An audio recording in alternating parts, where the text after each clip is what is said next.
Alors, je fais un bref résumé très rapide de la première rencontre. Évidemment, comme Marisol disait, elle est en ligne. Ça nous avait été demandé, donc on l'a mis en ligne. On a extrait vos prises de parole. Donc, si vous voulez l'écouter, c'est sur notre site Internet. Vous pourrez nous demander au besoin là pour vous guider sur le site pour aller l'écouter. Comme on disait, c'est même si c'est probablement pertinent comme premier enseignement, bien pour ce qu'on va aborder ce soir, c'est pas nécessaire. Hein, voilà. Cela étant dit, il faut comprendre qu'il y a eu des bases de données qui fait que ce soir, on va faire un pas de plus. Alors, voilà. Alors, petit résumé de ce qui a été dit, en fait, on a reparti pour présenter ce que les révélations privées. On est parti d'emblée du projet que Dieu avait sur l'être humain, sur l'humanité. Et puis, donc, les étapes pour arriver à réaliser ce projet-là. Et là, on a parlé justement de la première alliance avec les prophètes, etc. Le Seigneur qui parle au fur et à mesure pour nous proposer l'alliance, pour faire alliance avec nous, pour nous aider à marcher avec lui. Et l'Ancien Testament est vraiment, je dirais, le récit où on voit la pédagogie de Dieu qui conduit le peuple, son peuple choisi pour être témoin à la face du monde, mais aussi on voit que l'être humain est incapable. Il y a toute une série d'échecs. L'être humain qui vit beaucoup les infidélités. On va parler en termes beaucoup d'infidélité. Ça peut prendre l'image aussi de l'idolâtrie, etc. Mais c'est tout ça pour dire que l'être humain par lui-même, c'est comme s'il n'arrive pas à atteindre Dieu. Vous comprenez? C'est comme si la séparation qu'il y a eu au début par le péché originel, eh bien, cette distance-là, c'est comme si elle demeure un peu infranchissable. Parce qu'il y a quelque chose de blessé dans l'être humain et qui fait que on n'arrive pas sur nos seules forces. On est affaibli. Et c'est ce que fait le péché. Il affaiblit. Il affaiblit les forces vives que Dieu veut nous donner. Alors, ce qui se passe, c'est qu'un jour, Dieu, il vient par son propre Fils. Il se fait homme. En sa personne, il unit l'humanité et la divinité de sorte qu'on a accès à Dieu à travers l'être humain Jésus. Et il vient nous révéler pleinement le projet d'amour de Dieu qu'il a comme préparé de manière pédagogique. Donc, l'Ancien Testament, on dit, pour bien le comprendre, il faut comprendre le Nouveau. Et puis, pour comprendre le Nouveau, c'est pratique aussi d'aller voir l'Ancien.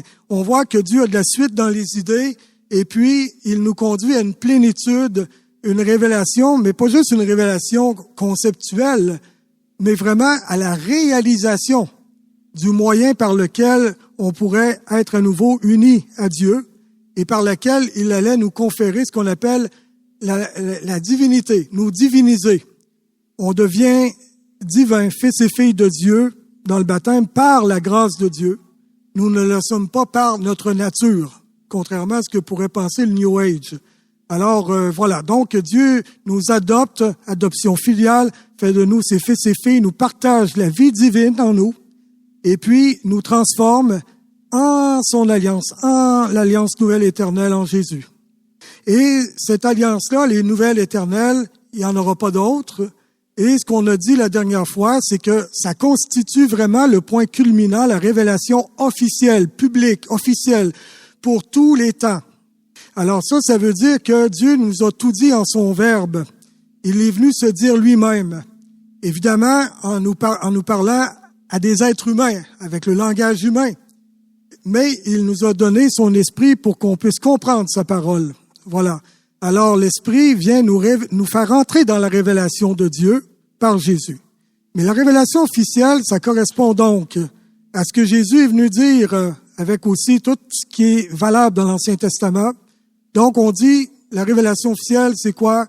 C'est la parole de Dieu et c'est aussi l'Église avec son magistère et sa tradition vivante. Alors, cela constitue la révélation officielle publique et on a dit la dernière fois que pour notre salut, seulement celle-là était nécessaire. C'est ce qu'on a bien compris, qu'à quelque part, pour notre salut, c'est tout ce qu'on a besoin est là. Maintenant, il y a toute notre compréhension de ce salut-là de cette bonne nouvelle-là, dans laquelle, comme je vous disais, chaque être humain a à découvrir et Dieu vient se dire à chacun personnellement, à travers sa parole, à travers l'enseignement de l'Église et avec le lien d'Esprit Saint qui vient nous dire en dedans de nous, oui, c'est vrai ce que j'entends. Nous fait découvrir que c'est une vérité de l'intérieur. La loi est inscrite en notre cœur. C'est pas quelque chose d'extérieur comme juste une doctrine. Le christianisme n'est pas fondamentalement une religion de doctrine et de concepts, une philosophie. Non, il est une relation d'alliance dans une expérience de rencontre avec celui qui est venu nous aimer, nous a créés, est venu nous sauver et établit l'alliance avec nous. Alors donc, on a compris donc que les révélations privées maintenant, leur rôle n'était donc pas de compléter la révélation officielle, comme si celle-ci n'était pas suffisante pour notre salut. Les révélations privées, authentiques, sont là pour nous aider simplement à mieux comprendre et des fois mieux vivre des aspects de la révélation officielle. Parce que, justement, notre intelligence approfondit le mystère. Il approfondit les paroles du Seigneur. Et aussi, pourquoi il n'y a pas juste la parole de Dieu qui est nécessaire?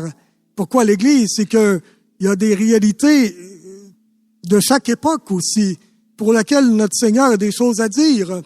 Et puis, c'est là le rôle du magistère, de la tradition vivante, qui nous fait discerner les signes des temps aussi, pour bien interpréter les signes des temps. Donc, la bonne interprétation de la parole de Dieu, la bonne interprétation des signes des temps. Alors, ça, vous comprenez donc que c'est vraiment ici important de bien comprendre. Oui. Jean, est-ce que tu pourrais nous dire qu'est-ce que c'est une révélation privée? Oui, comme la dernière fois, il en a été question, c'est que le Seigneur continue dans la vie personnelle de chaque personne de faire vivre sa relation d'alliance pour que ça devienne une relation personnelle.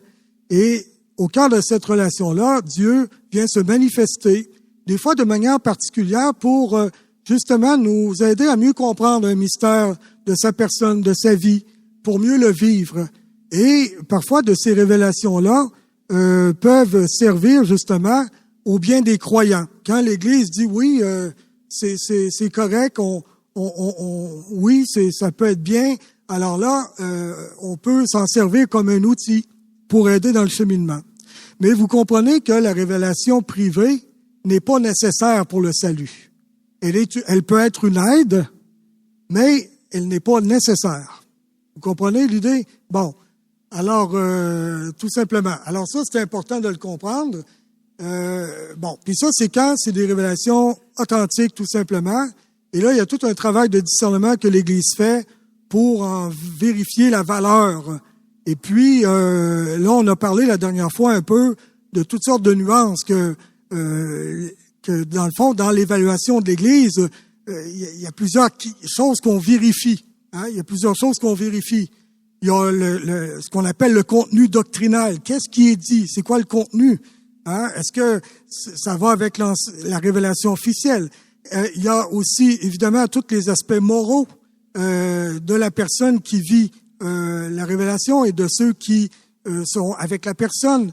Il y a aussi tout ce que ça produit comme fruit, etc. Tu sais, il y a l'utilité. Quelle utilité ça a? Vous savez, il y a des écrits qu'on appelle apocryphes dans les débuts de l'ère chrétienne, des écrits justement où qui auraient pu faire partie de la Bible officiellement, du canon retenu. Mais quand on dit apocryphe, ça ne veut pas dire que c'était mauvais, mais des fois on n'a pas trouvé utile. On a dit c'est pas utile pour la foi, voilà. Mais pourtant il y a des éléments de ces écrits-là qu'on a conservés dans la tradition. C'est comme Saint Joachim et Sainte Anne. C'est ça, on a ça dans des écrits apocryphes. On n'a pas ça dans notre Bible. Bon, alors, il y a des choses qu'on a retenues, mais on n'a pas nécessairement dit, on va prendre l'écrit au complet. C'est l'utilité aussi. Des fois, c'est la manière que ça allait être compris et vécu par le peuple de Dieu. Quelque chose peut être en soi pas mauvais, mais de la manière que c'est reçu, ça peut faire des fois des dommages. Et là, l'Église dit, pour le bien des âmes, c'est mieux de s'abstenir. Comprenez? Bon. Alors, on a parlé un peu de ça l'autre fois.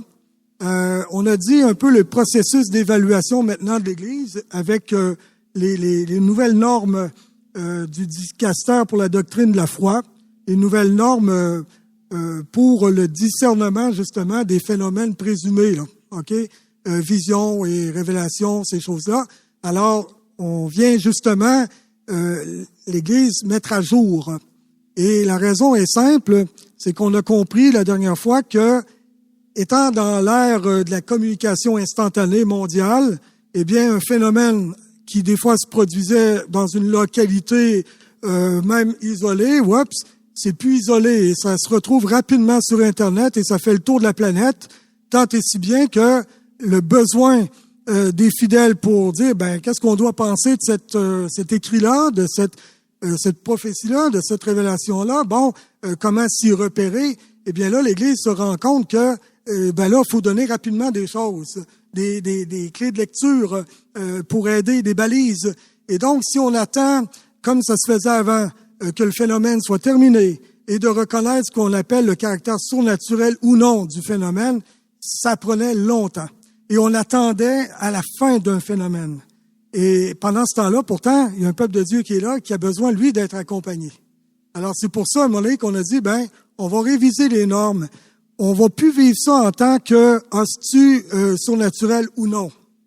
Quoique l'Église peut encore se prononcer pour dire c'est pas surnaturel, OK? Mais l'Église arrête de dire attendez pas de l'Église qu'elle vous dise maintenant c'est surnaturel. Justement, parce que ça donnait comme l'impression que la révélation privée était d'une importance capitale. Parce que si c'est surnaturel, par rapport à la révélation officielle, j'ai comme pas trop le choix. Alors que l'Église dit non, une révélation privée, justement, c'est privé, c'est pas nécessaire que les gens y adhèrent, les gens sont pas obligés, même quand l'Église reconnaissait quelque chose de bon, c'était libre à chacun, chacune. Alors, pour pas mettre une emphase, une importance capitale sur quelque chose de secondaire, l'Église a dit on va arrêter de se prononcer en termes de surnaturalité. Donc, les nouvelles normes maintenant, c'est le maximum qu'on peut donner comme reconnaissance à un phénomène, c'est le fameux nihil obstat, qui veut dire pas d'objection. Mais le pas d'objection, comme on a dit l'autre fois, ça veut dire qu'on n'est pas obligé d'y adhérer et pas d'objection pour maintenant. Ça ne veut pas dire que l'Église, c'est définitif. Dépendant de l'évolution à un moment donné d'un phénomène ou de la dévotion y étant rattachée, l'Église pourrait changer ça. Mais ça veut dire, grosso modo, il n'y a pas trop d'éléments qui seraient nuisibles et on va encourager même les fruits spirituels. Mais là, on est vraiment au niveau des fruits spirituels du peuple de Dieu, pas tant au niveau des visionnaires et des prophètes. C'est moins cela qui captive l'attention. C'est vraiment le bien des âmes. Alors, maintenant, les nouvelles normes, le maximum qu'on peut avoir, c'est le nihil obstat. Et après ça, ça va par la négative. Ce que j'expliquais l'autre fois, par la négative. C'est-à-dire que, si là on a des bémols à mettre, des précautions à prendre, des rectifications à dire, alors là, il y a différentes autres catégories. On a 6 conclusions possibles. Ce que je disais l'autre fois, donc, pour prendre une image, quand on reconnaissait le caractère surnaturel dans le passé, c'est comme si un thermomètre, on le met à 0, puis on dit, j'étais dans le plus, j'étais dans du Celsius ou Fahrenheit plus, Eh bien, maintenant, le nihil obstat, c'est comme statut 0. C'est correct, on permet, c'est correct, ça va, il y a des beaux fruits, mais c'est libre à chacun d'y adhérer ou pas, puis voilà. Mais après ça, les autres catégories, les 5 autres, là, on va en dessous de 0.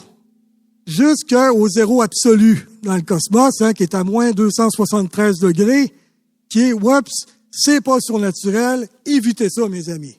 Vous comprenez? Voilà. Alors, l'autre fois, j'ai pas eu l'occasion de toutes les lire, ces catégories-là, et je pense que pour ce soir, je le ferai pas non plus, à moins que tantôt il y ait une question ou l'autre là-dessus. Il faut simplement comprendre maintenant la logique de la chose pour remettre les choses à leur juste valeur. Voilà. Alors, ça, c'est une première chose. Donc, ce qu'on va faire, c'est que Marisol peut Nanta va vous distribuer des feuilles. C'est un petit peu le plan de match de choses qui pourraient être dites ce soir. c'est sûr qu'il y en a plus de sujets là que ce que je vais aborder. Et puis, voilà. Puis si tantôt dans les échanges et questions, voilà.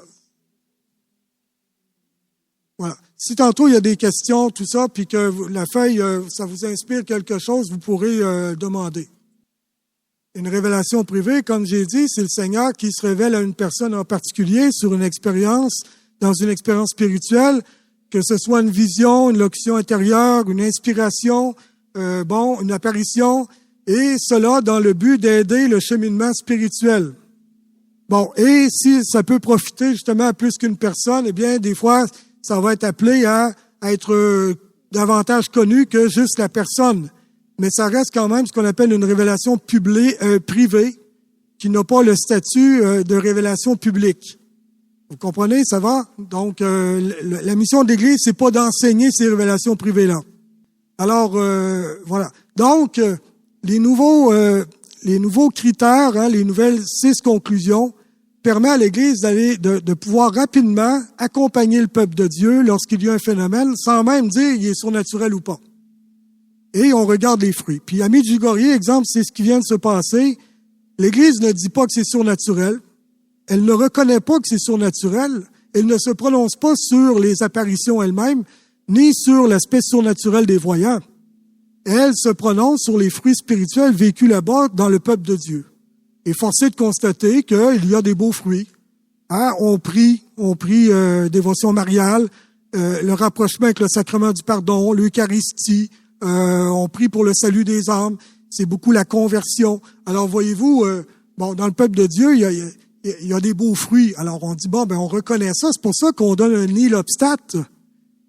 Mais on n'a pas besoin de dire si c'est surnaturel ou pas, parce que ça, c'est pas important quelque part. Vous comprenez? L'important, c'est ce que Dieu nous a dit et ce que l'Église nous enseigne. Et ce qu'on a besoin de savoir sur Marie, l'Église nous l'enseigne aussi. Alors maintenant, tant mieux si une dévotion met des accents particuliers sur des qualités de la Vierge ou du Seigneur, etc. Tant mieux si ça vient aider, mais ce n'est pas, comme on dit, obligé pour notre salut. Voilà.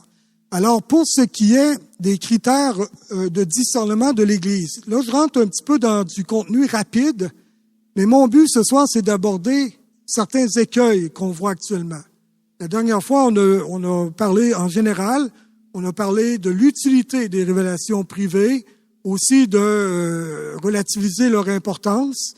Ce soir, on va aller dans du plus précis un petit peu. La dernière fois, j'ai pris une mise en garde au début de la soirée en disant qu'on abordait la chose non d'un point de vue affectif, mais d'un point de vue plus rationnel. Parce que souvent, au Québec, on vit la foi avec un rapport affectif, et dès qu'on est un peu remis en question, on a une réaction affective. Si t'es pas pour ça, t'es pas pour moi, puis là, on est contre, et là, on vient, on se fâche, puis alors, autant les adeptes qui aiment beaucoup les révélations privées, autant ceux qui voient des risques. Alors, à un moment donné, outre l'aspect affectif, on peut réfléchir et discerner ensemble. Le but n'est pas de tout rejeter ou de tout accueillir, mais de discerner ensemble. Voilà, tout simplement. Parce que même dans une révélation qui serait correcte, tout n'est pas divin. Puis, il y a de l'humain, puis il peut y avoir aussi même des fois des mélanges. Alors, il faut faire bien attention de pas nous autres catégoriser tout noir, tout blanc. La fameuse parabole de l'ivraie, c'est que, puis du bon grain, c'est ce qu'on vit à l'intérieur de nous. Et le visionnaire, le prophète lui-même, il y a une part d'ombre et de lumière en lui. Et il y a donc, quand on voit une révélation, eh bien, ça ne veut pas dire que tout est inspiré. Même quand on dit, c'est généralement bon. Tellement que, vous comprenez, quand on fait des études bibliques, on apprend justement à distinguer la culture de la personne qui l'a influencé dans sa manière de parler, les styles littéraires, etc., pour pas faire ce qu'on appelle du fondamentalisme et d'autres déviances dans l'interprétation de la parole de Dieu. Et pourtant, la parole de Dieu a une inspiration inégalée. On dit, exemple, pour les évangiles, on dit, il y a un genre de charisme d'inhérence. Aucune erreur. Donc, c'est vraiment une inspiration inégalée. Et pourtant, c'est important de faire des études bibliques, de l'exégèse biblique pour bien interpréter la parole de Dieu. C'est pour ça que le magistère aussi est là, pour accompagner une lecture balisée de la parole de Dieu. Sinon, on peut se retrouver dans une secte qui va lire la parole de Dieu, puis qui, au nom de la parole de Dieu, vont faire des choses que Dieu voulait pas. Parce que c'était pas ça qu'il voulait nous dire. Vous comprenez? Alors voilà, faut toujours donc faire attention à ça. Alors imaginez, si c'est vrai pour la parole de Dieu, eh bien pour des révélations privées de moindre importance, l'inspiration, il faut faire vraiment attention de pas tout prendre pour du cash, comme on dit au Québec, et ou de pas nécessairement tout rejeter en bloc. Hein? L'enjeu n'est pas là. L'enjeu est vraiment plus l'effet global. Et puis ça, c'est important, l'effet global.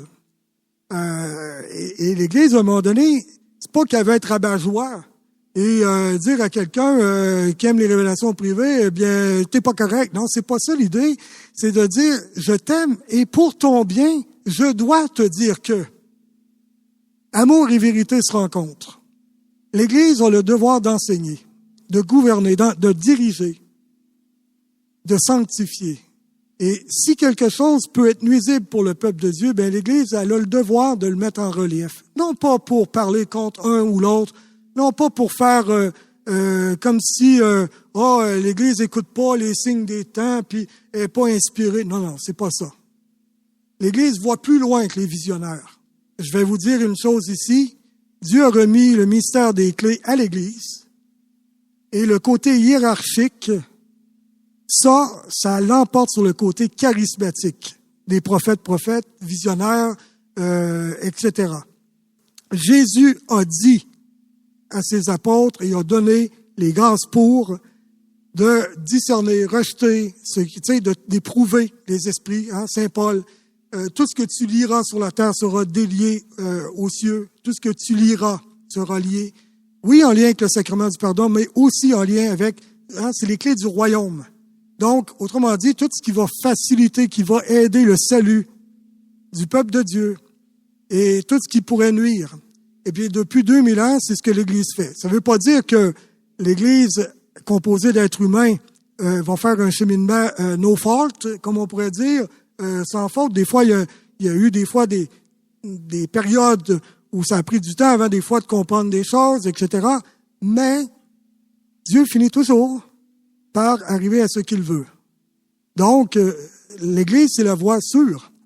C'est la voie sûre. L'Église a les grâces. Les évêques, le pape, les évêques et les prêtres fidèles à l'évêque, ont des grâces ministérielles. C'est un ministère, c'est une mission. Jésus a envoyé. Alors qu'un charisme, c'est moi personnellement qui dis, l'Esprit Saint m'inspire que. Il y a quelque chose qui se développe dans ma vie. Bon, mais encore là, c'est à l'Église à confirmer s'il s'agit bien de charisme de l'Esprit ou non. Alors, on a besoin de l'Église pour discerner, pour valider. Voyez-vous? Bon, alors, donc, faut jamais mettre en compétition le charismatique et ce qu'on appelle le hiérarchique. Voilà. Mais je dirai pourquoi tantôt.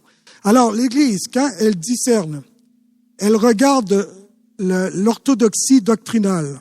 Orthodoxie, la doxa, la pensée, l'ortho-droite.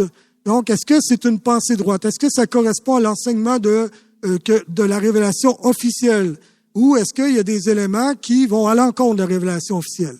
Alors donc, il y a vraiment un discernement qui se fait au niveau du contenu. Comme j'ai dit tantôt, les personnes, le caractère moral, leur obéissance à l'Église aussi, c'est important, l'humilité. Est-ce que ça entraîne une saine dévotion?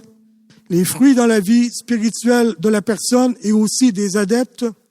Il y a aussi toute la croissance de la communion ecclésiale. Dieu ne veut pas sauver une personne seule. Il veut nous sauver ensemble. Même si le salut est éminemment personnel, chacun doit se prononcer librement, mais Dieu le fait de sorte qu'on est solidaires les uns des autres. On est personne coupée en vase clos. Mon petit salut à moi. Non, on est solidaires les uns des autres. Donc, pour ce qui est justement des moyens de sanctification, on est supposé vivre ça en communion de plus en plus grande ensemble quand c'est des moyens donnés vraiment par Dieu. Des critères négatifs. Bon, évidemment, on peut prendre l'inverse de ce que j'ai dit, mais bon, donc des erreurs doctrinales. Puis là, justement, là-dedans, il peut avoir l'inspiration du malin. Il peut avoir aussi la part humaine. Hein? Voilà. Tout simplement. Il y a l'esprit sectaire aussi, ce qui amène la division dans le tissu ecclésial. Alors ça aussi, c'est un fruit que l'Église, c'est pas... non, Jésus, autonon sin, Père qu'il soit un. Jésus se contredit pas. Quand il dit « Je suis venu apporter la division dans la famille », c'est pas...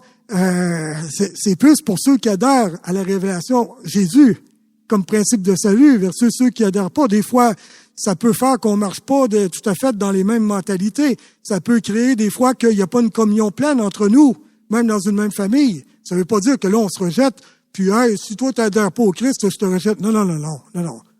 Ça, nous, on fait pas ça. Peut-être des gens peuvent nous rejeter si on a la foi. D'accord, ils ont rejeté le Maître, ils pourraient faire pareil avec les disciples. Mais nous, on n'a à rejeter personne au nom de Jésus. Ça, non. Jésus veut l'unité. Et on a à être témoin le plus possible d'unité en prenant soin de l'autre.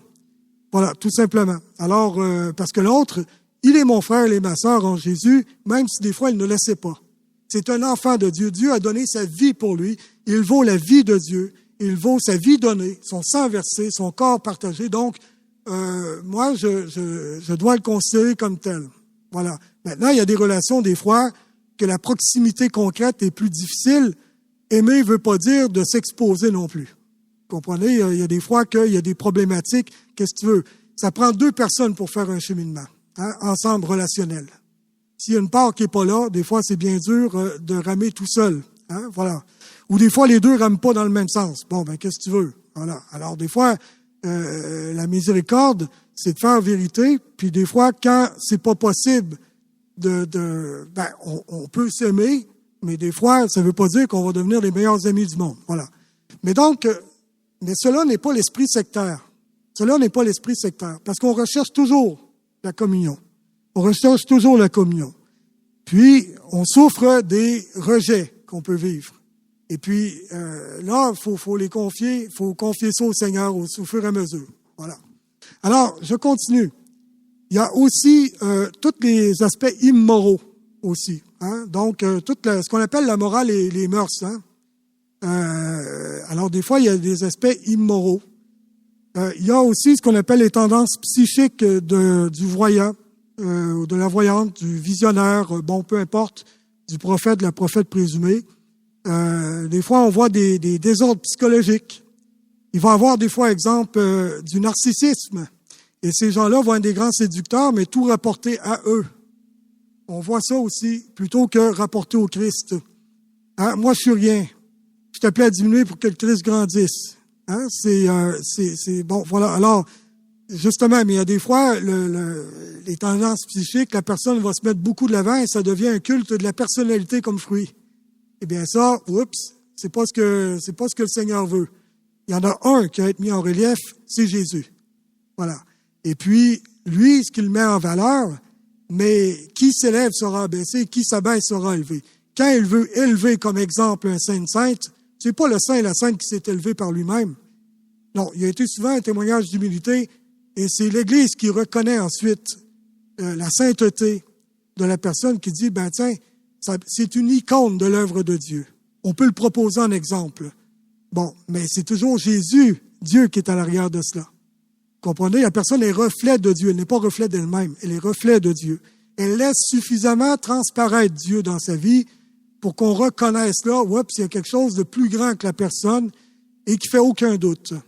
Alors l'Église, c'est un petit mot que je dis ici, quand elle reconnaît la sainteté, ça se base pas sur les phénomènes surnaturels. Non. C'est sur les vertus théologales, l'aspect justement moral, les mœurs, le témoignage. Alors, voilà. Et il y a des critères qui ne demandent pas de ce côté-là, qui sont toujours les mêmes. Voilà. Alors, voilà. La maturité spirituelle aussi fait partie de ce qu'on va vérifier aussi.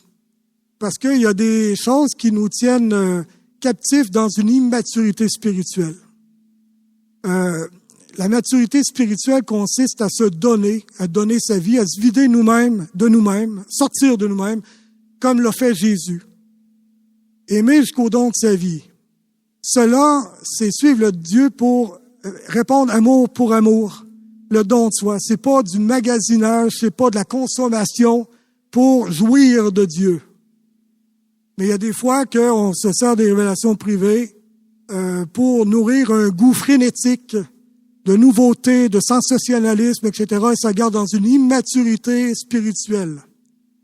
Parce qu'on n'est pas habitué de vivre ce qu'on appelle dans la foi. Et dans la foi, ça veut dire que j'apprends à aimer Dieu pour lui-même, non pas pour ce qu'il me donne. Alors, je peux vivre un grand désert, rien d'extraordinaire, et vivre une grande sainteté là, dans le don d'amour, alors que je peux suivre des révélations extraordinaires, des phénomènes extraordinaires et rester nain spirituellement.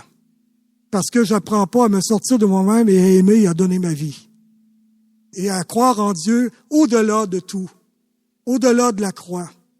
C'est pas juste quand c'est le fun qu'il faut suivre Dieu. Tout le temps. Voilà, tout le temps. Alors, je pense maintenant, il y aurait d'autres critères, là, mais je vais aller maintenant à des exemples concrets ici.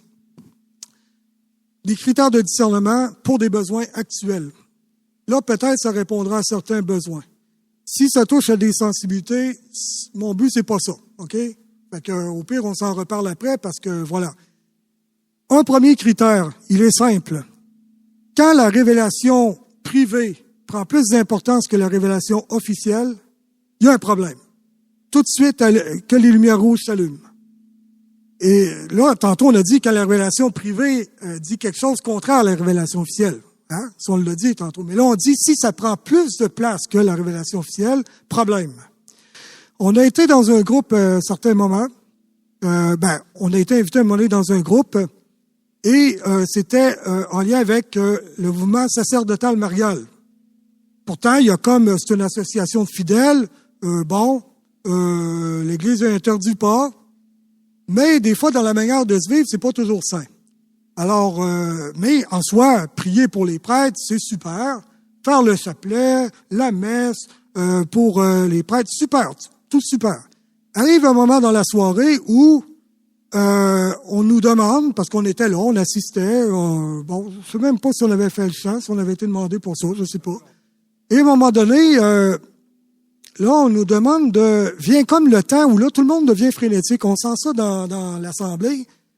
Et là, c'était comme le temps de couper une parole de Don Gobi dans son fameux livre pour avoir une parole, une révélation de Don Gobi. Alors là, ma sœur Marisol, la personne lui tend le livre et lui dit « Coupe donc ». Et là, Marisol qui se dit en dedans, voyons, il me semble, ça serait la parole de Dieu. Fait que Marisol a pris en dedans, elle dit « Seigneur, faites quoi avec ça? Parce qu'il me semble qu'il y a quelque chose là, tu sais, on recherche, tu sais, on sentait... » Mais là, elle coupe, puis elle tombe sur une parole de l'Évangile que citait Don Gobi. Alors là, elle lit cette parole-là. C'était comme super. La personne qui est responsable du groupe réagit, « Oh non, pas ça. » Là, elle prend le livre, puis elle recoupe ailleurs. Ah! Là, une parole de Don Gobi. Bon. Là, voilà. On recherchait plus le message de Don Gobi que la parole de Dieu. La parole de Dieu, c'est pas assez intéressant, ça. Problème. L'espace que prend la révélation privée par rapport à la révélation officielle. Dans la révélation officielle, il y a tellement de richesses. Connaissez-vous tout l'enseignement de l'Église, frères et sœurs? Connaissez-vous, qui a lu toutes les encycliques, les lettres apostoliques, les exhortations apostoliques? Qui a lu toute la Bible, le catéchisme? Il y a lire puis comprendre, là, pas lire juste pour dire, je l'ai fait, j'ai bonne conscience. Non. Et puis, les saints saintes proposés par l'Église. Écoute, il y en a comment? Vous me dites que vous avez fait tout ça. OK, là, oui, à ce moment-là, si vous voulez avoir un peu de temps pour les révélations privées, mais assure-toi d'avoir le bagage solide avant. On s'intéresse peu à la mystique spirituelle, chers amis, ce qu'on appelle la maturité spirituelle à laquelle tous sont appelés. Ça, c'est vraiment ce qu'on dit en théologie spirituelle. La vie mystique, c'est pas juste pour des élus. C'est pour tout le monde. Attention, vie mystique ne veut pas dire phénomène mystique extraordinaire. Mais pourtant, la mystique spirituelle, un savoir d'expérience où il y a vraiment une relation transformante avec Dieu et où Dieu révèle sa conscience dans ma vie, la conscience de sa présence et de son action. Donc, vraiment, là, il y a quelque chose là qui se passe et c'est déjà le ciel qui se vit en toi. Ça peut se vivre dans la foi, ça ne veut pas dire que la personne va vivre des élans émotifs. C'est ça, des fois, ça peut être même dans un désert. Mère Teresa, pendant 50 ans, une nuit de la foi épouvantable. À un moment donné, on retrouve après sa mort un écrit, ça a scandalisé des gens qui n'étaient pas prêts à ça, qui manquaient d'enseignement au niveau de la maturité spirituelle. Mère Teresa qui écrit « Seigneur, je sais pas si t'existes, mais si t'existes, bon, blabla », puis elle y écrivait.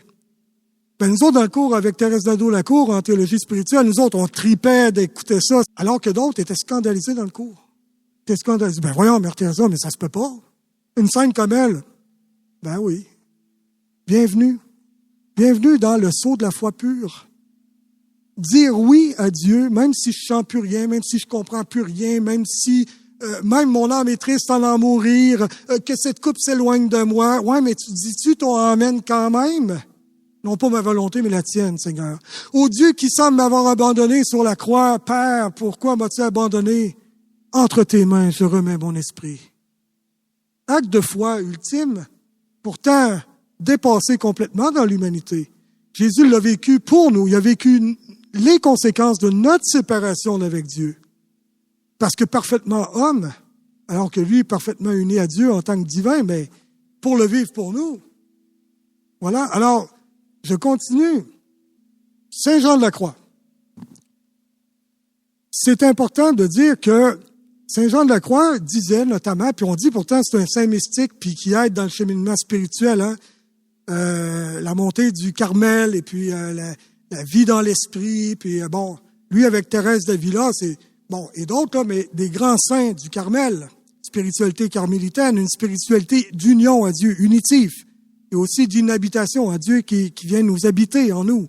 Alors, bon, ben Saint Jean de la Croix de dire, par exemple, au XVIe siècle, lui-même préconisait à l'égard des révélations privées une attitude de désintéressement complet et de parfait détachement.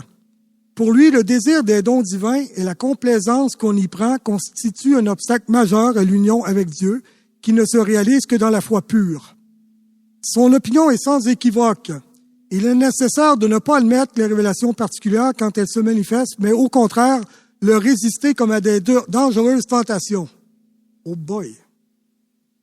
C'est un peu spécial que Saint Jean de la Croix dit ça. Thérèse d'Avila aussi. Mais pourquoi qu'il dit ça? Pas parce qu'il est contre les moyens que Dieu peut donner pour aider le peuple de Dieu, mais parce que c'est pas nécessaire. Puis des fois, ça peut justement devenir l'occasion d'un écueil spirituel plutôt qu'être un rapprochement à Dieu. Parce que si on s'attache aux grâces de Dieu plus qu'au Dieu des grâces, déjà là, ça va mal. Vous comprenez un peu l'idée, là? Quand on s'attache à la jouissance spirituelle plus que au dépouillement de la croix, ça va pas. Parce qu'à la fin de ta vie, peut-être tu vivras la vision béatifique, mais ça se peut aussi que tu vives le désert. Mes forces me lâchent. Et là, Seigneur, ne m'abandonne pas. Puis là, ça sera la fameuse prière qui se fait lors de l'onction des malades. Hein? Ta droite me soutient, ta houlette, tout ça, quand même que je traverserai les ravins de l'ombre de la mort. Je ne crains aucun mal parce que tu es avec moi. Un acte de foi dans la nuit. Ça se peut que notre dernier Amen soit ça. Un ultime acte de confiance à celui qui peut tout alors que je ne peux plus rien. Bon. Alors, voilà. Donc, Saint Jean de la Croix veut nous amener à la profondeur du don de notre vie à Dieu. L'union à Dieu, qui est pas conditionné par ce que ça me fait vivre d'agréable au point de vue affectif, même jouissance intellectuelle, etc. Et là, c'est ça qu'on dit, c'est purement cérébral, mais ça donne quoi dans la vie concrète? Il y en a qui ont des grands diplômes, mais leur cerveau va pourrir comme les autres en terre, puis leur savoir aussi. Qu'est-ce qui va avoir été important? C'est ce qui aura été mis au service de Dieu pour que lui fasse des fruits. Le reste, on n'est pas dans une gnose, le christianisme. Gnose égale savoir, hein, connaissance. C'est ça que ça veut dire. Gnosis, connaissance. C'est pas le degré de connaissance qui fait de nous des saints saintes. C'est pas le degré de savoir. C'est le degré d'union à Dieu. Puis on est appelé à l'union parfaite au ciel. C'est ça le salut. C'est ça le salut. C'est l'union à Dieu dans son amour. C'est ce qu'il voulait au début, puis c'est ce qu'il veut encore, puis c'est ce qui est venu rendre possible par Jésus. Et ça consiste à quoi le salut? Pardon des péchés, ce qu'on appelle la rédemption, et adoption filiale, divinisation. Conférer la vie divine. Faire de nous des fils et filles de Dieu. Vivre dans sa divinité. Bon, pour toujours. C'est ça que Dieu voulait. Il l'a fait par Jésus. Alors, Saint Jean de la Croix nous dit ça. D'accord? Autre point. Important. Ici, mentalité... Non, je vais aller tout de suite... Je reviendrai sur des points, mais ici, les hérésies schismatiques. Je vais parler avant des prophéties apocalyptiques, parce qu'on en a beaucoup actuellement. Et dans nos paroisses, je m'excuse, c'est une maladie spirituelle présentement, je suis dans des groupes. On adhère énormément à des prophéties apocalyptiques qui nous préparent pour la fin des temps, le retour glorieux du Christ. Et là, on annonce donc des événements précis, on annonce des dates précises, on annonce... Et là, avec un grand avertissement avant, puis l'illumination des consciences, puis... Et là, on en met, mes amis, là, et puis les refuges, va venir un temps quand va arriver avant les événements majeurs, les cataclysmes, là, il va y avoir des refuges, et là, vous allez être invités par votre ange à vous y rendre parce que vous avez été élus. Peut-être même que votre lieu va avoir été élu comme un refuge choisi pour que les gens viennent. Et là, il faudra boucher vos fenêtres et tout parce que il va y avoir 3 jours de noirceur, il faudra pas regarder dehors, etc., etc., etc. Bon. J'ai connu une petite madame, que Dieu est son âme, puis elle a un cœur merveilleux. Elle est venue chez nous à un moment donné, et ceux qui sont venus chez nous, on a une grande, grande fenêtre, puis on n'a pas de rideau. Nous autres, on aime ça que le monde nous voit. Ben oui. Si on prie, si on se rassemble, on chante, on danse, ben voilà. Pas de problème, rien à cacher, tu sais. Bon, ceux qui veulent pas voir, voient pas. Hein? C'est pas pour faire l'exhibitionnisme, mais bon, voilà.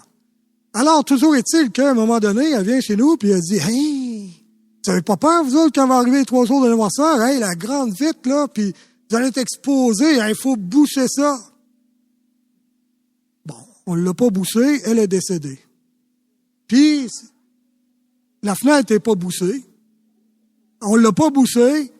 Les 3 jours de la noirceur sont pas arrivés, puis elle est morte et est allée rejoindre déjà le Seigneur. Bon, on en reparlera tantôt de ça, mais pour dire que au lieu de penser aux 3 jours de la noirceur, on peut penser à notre passage à nous. Les 3 jours de la noirceur, hein, il y a un symbole ici, 3 jours. Hein? Passage, mort et résurrection. Il y a une symbolique, les 3 jours. Mais si on le prend au sens littéral, comme dans la Bible, exemple, hein, si on prend des choses au sens littéral, au sens premier, il y a des fois que, oups, on comprend mal. Eh bien, les 3 jours de la noirceur dont a parlé Padre Pio, puis etc., puis bon, attention, c'est du symbolisme. Ça voulait-tu dire 3 fois 24 heures que le soleil, tu sais, la Terre tournera plus, puis où le soleil va comme être caché, ou je sais pas moi quel phénomène, mais voyons donc. Où il va y avoir tellement de nuages que ça va tout empêcher les rayons lumineux de venir. Bon, etc., etc., tu sais. Bon. Des événements, des affaires extérieures. Moi, je me méfierais bien plus de mes noirceurs. Je peux moi-même être dans le tombeau. J'ai envie d'y ressortir avec le Christ pour le jour nouveau qui se lève. Soleil de justice. J'ai pas envie de rester dans le tombeau de la mort. Eh bien, des fois, 3 jours de noirceur, ça peut nous ramener aux enjeux ultimes. Ça veut pas dire que ces 3 jours, c'est de la noirceur physique.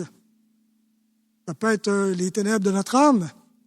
Quand on fait le passage, tu plonges vraiment le passage, mais tu ressors vraiment après. C'est ça la plongée du baptême, pour ressortir avec l'esprit qui plane sur les eaux dès le début de la création, pour créer l'esprit créateur, alors qu'il renouvelle la création. Alors tout ça pour dire que les prophéties apocalyptiques en ce moment prennent beaucoup de place.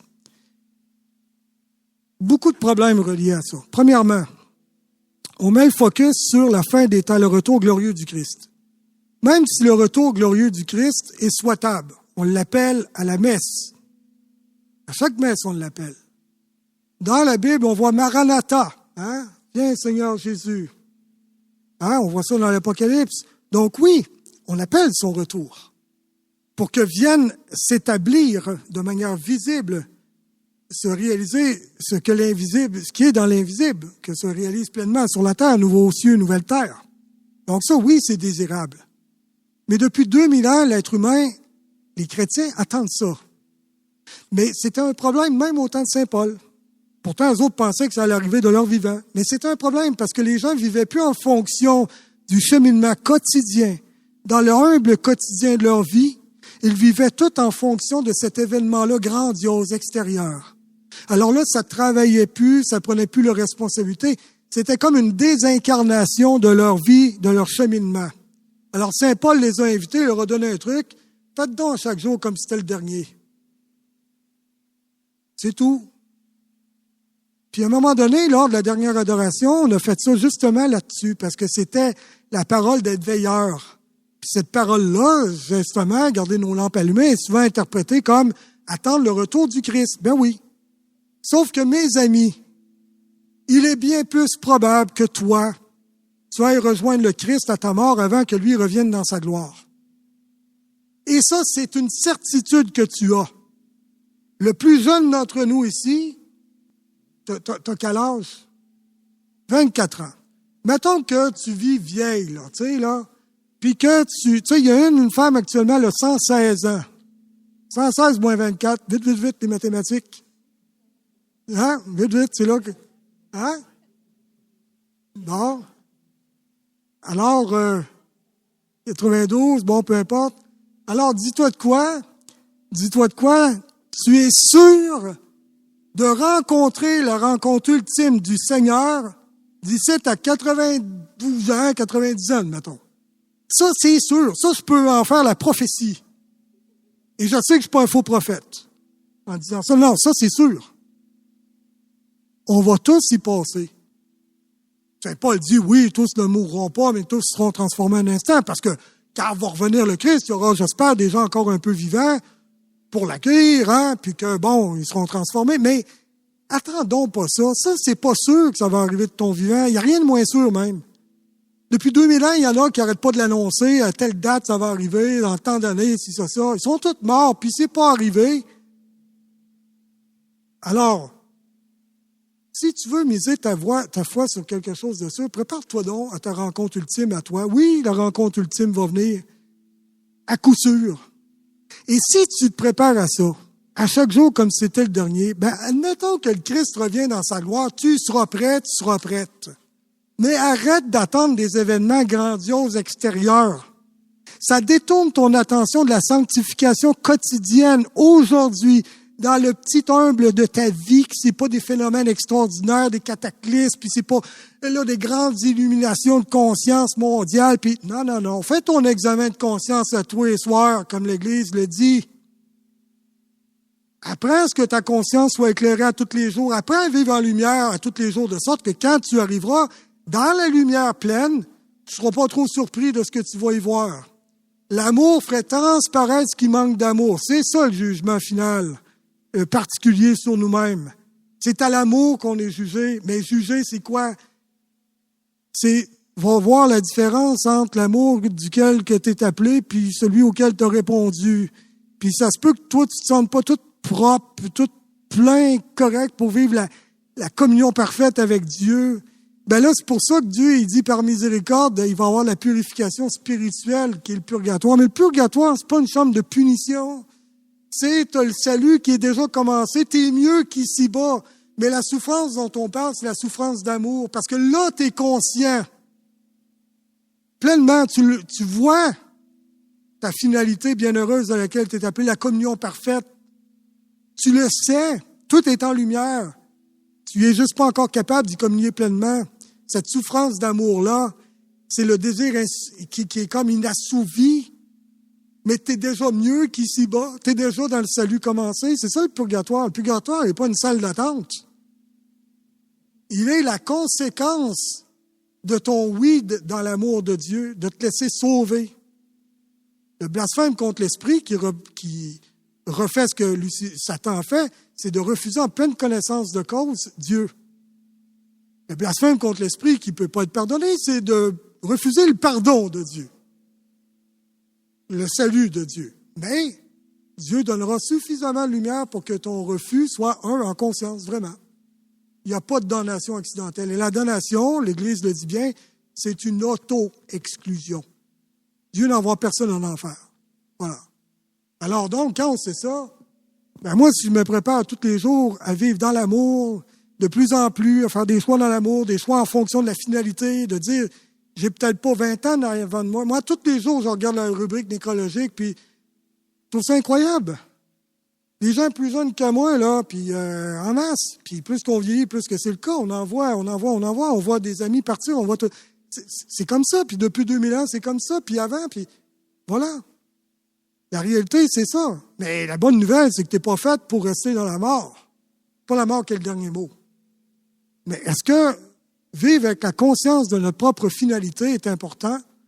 Oui, les saints et les saintes n'ont pas arrêté de nous dire l'importance de ça, parce que tu fais des choix en fonction de ta finalité ultime, de ton appel ultime. Il n'y en a pas de perte de temps. Tu sais ce qu'on appelle, selon les anciens, un homo viator, un voyageur. Tu n'es que de passage. Thérèse de l'Enfant Jésus reprenait une petite phrase de Lamartine, en tout cas peu importe, qui disait « La vie est ton navire, non ta demeure ». Alors, ici, on vit dans l'illusion de la permanence. Les institutions restent, pourtant, les premiers ministres, les ministres, ça décède. Hein, Robert Bourassa, etc., etc. Bon, les partis continuent.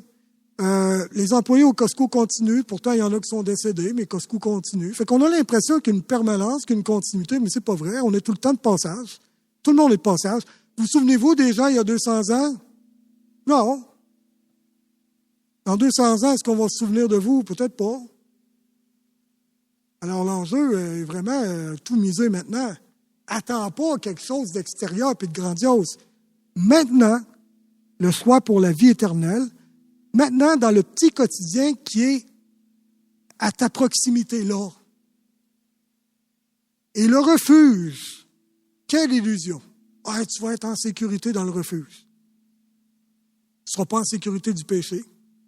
Va-t'en où si tu voudras, tu restes là être pécheur. Et tu as amené le bon combat contre le péché. Il n'y a pas un lieu qui va faire de toi un saint, une sainte. Donc, qui va faire que tu vas être préservé. C'est pas le même, ça marche. Absolument pas. Et le lieu, c'est un sauf qui peut survivaliste. Pense pas à tes proches, Dieu s'en occupera. C'est ce que j'entends de la part d'un certain prêtre. Mais je vous fais une prophétie, il va mourir avant que Jésus soit revenu. Je vous le garantis. Puis j'ai à peu près les probabilités de mon côté. Hein? Bon. Il va être mort, puis ceux qui vont l'avoir suivi vont être désabusés. Il y en a qui ont été dans des refuges, et ça a donné des fruits catastrophiques. Alors, oui. Oui. Oui. Oui. Les conseils, oui. Ben, la première des choses, il faut aider les gens à comprendre que le salut, il n'y en a qu'un seul, OK? C'est la bonne nouvelle du salut. Et quand un prophète apocalyptique prêche, il prêche pas la bonne nouvelle, il prêche les révélations privées. Déjà là, il ne fait pas ce que il est appelé à faire par le baptême. D'accord? Et il devient un gourou parce qu'il prêche sa doctrine et il ne parle plus au nom de l'Église. Ça, c'est une chose. Il n'est plus dans l'obéissance non plus. Il préfère croire qu'il est plus inspiré que le magistère et que les évêques qui ont reçu la mission. Donc, moi, choisir entre un magistère qui regroupe plusieurs personnes qui ont le mandat de discerner versus une personne qui est comme illuminée, j'aime mieux aller du côté du magistère. Autre élément, on va être jugé sur l'amour. Eh bien, quand on va dans un refuge, c'est un repliement sectaire parce qu'on se désiste de la mission. Moi, comme j'ai déjà dit à des gens, ben, qu'adviennent ces affaires-là. Moi, si les anges de Dieu me pognent en train de prêcher la bonne nouvelle pendant que les événements, ben, je crains pas d'être mal pris. J'ai pas besoin d'être dans un refuge. J'aime mieux être concrètement en train de me donner là pour mes frères et sœurs qui auraient besoin qu'être dans un refuge comme un faux sentiment de sécurité d'être un élu et que le fait d'être élu et dans un refuge me garantit un salut. OK? Ça, c'est voilà, oui, vas-y, oui. Oui, oui, oui. Faut savoir qu'il y a une emprise spirituelle. Ce qu'on dit ce soir peut être des éléments pour faire réfléchir, mais il y a vraiment le rapport affectif, là, qui est le problème. Les gens manquent de réflexion et ce qu'on appelle l'intelligence de la foi, alors on réagit de manière affective. Et dans ce temps-là, le sauf-qui-peut survivaliste est très séduisant. Les personnalités narcissiques sont très intéressantes aussi. Alors, il y a des phénomènes actuellement qui se passent comme ça. C'est le fameux phénomène un peu, là, justement, de gourou et secte, malheureusement, qu'on voit dans des groupes dans notre Église en ce moment. Et ce qu'il y a de... on pourra se reparler par la suite pour votre besoin, pour ces personnes-là, puis au besoin, moi, s'ils sont ouverts à réfléchir, ça me fera plaisir, mais réfléchir, hein? Ça veut dire qu'on accepte de remettre en question, on met nos idées là, puis on les réfléchit ensemble.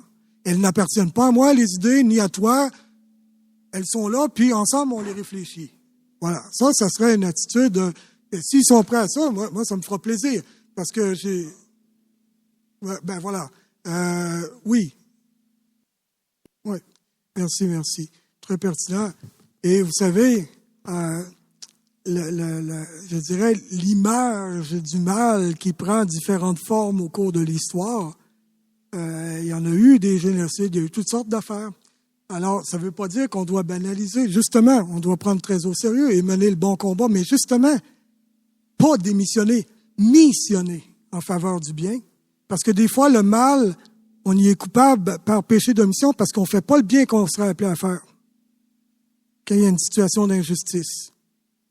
Alors, des fois, il ne faut pas laisser aller de l'injustice. Il faut faire ce qui est à notre mesure. Ce qui est à notre mesure, hein? On n'est pas le sauveur, voilà. Mais de tous les temps, il y a des maux. Alors, et c'est là que, justement, on est appelé à être des chrétiens engagés pour essayer de faire le bien qui est possible de faire. Vous comprenez? Et oui, la prière, tout ça. Alors, mais effectivement, pas l'esprit de peur, parce que de toute façon, ultimement, au terme de l'histoire, restera la victoire de Dieu. Et c'est ce que l'Apocalypse nous dit. On aura beau passer par toutes sortes d'affaires, à la fin, la victoire est à Dieu. Vous comprenez? À la fin de l'histoire humaine et de chaque histoire personnelle, le mal ne l'emportera pas. Les portes de l'enfer ne prévaudront pas sur le royaume de Dieu. Maintenant, est-ce que ça passe par des étapes pas faciles? Effectivement, et on doit être armé pour faire le bien, non pas se sauver. Et il est là le problème. Quand on veut être dans un sentiment de sécurité survivaliste pour aller dans des refuges, en fait, on est en train de vouloir sauver sa peau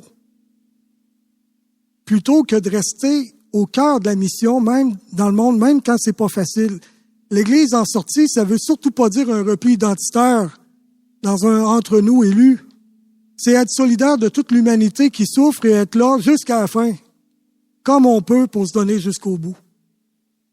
Et c'est à cela qu'on est appelé. Le cheminement de la sainteté, Dieu ne va pas te demander si tu vas avoir été dans un refuge. Tu vas-tu avoir fait telle ou telle prière? Puis là, le gros danger, est-ce que tu vas être conformé à telle révélation privée comme si ça deviendrait une condition de salut? Non.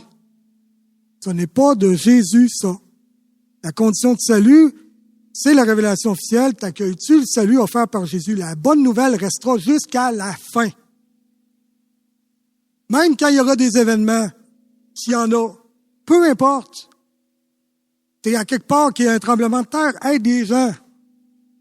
Tu sais, il y a une guerre, essaye de favoriser la paix, aide des gens qui souffrent.